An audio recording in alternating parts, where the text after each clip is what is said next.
Well, I've tried most of my life to not be a photographer, oddly enough.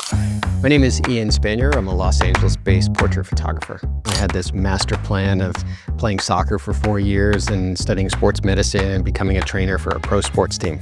And as time progressed, I started spending more time in the darkroom and less time in the training room. And then I had the opportunity to work for 2 photographers through a school program in New York City. And between that and an internship at GQ magazine, I knew the real world was where it was at. And I knew I wanted to do something in photography. And then finally I got to this place where I was the director of photography at Marie Claire magazine. An opportunity came up to go to India with the actress Heather Graham, and people saw that I was capable of understanding that voice of the client. That to me is such an integral part to how I sort of built my business. And at that point, I was all in.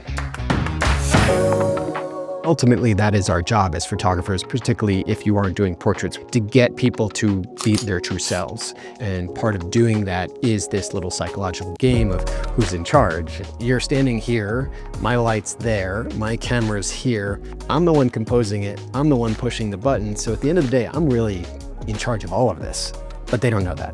And I got to make them think that they're dictating it. I often will tell them, you know, you just be you and I'll be back here. And then they sort of forget about the lights and they forget about the people behind me. And then all of a sudden the flashes start going and then they get a sense of a rhythm and then I try to get that rhythm. And so it always comes down to me is, did you get the shot that says the story of X? When I show my portfolio, I'd rather you just look at the images and make up the stories in your own head. If you want to ask me a story about a particular image, great, I've got stories to share with that.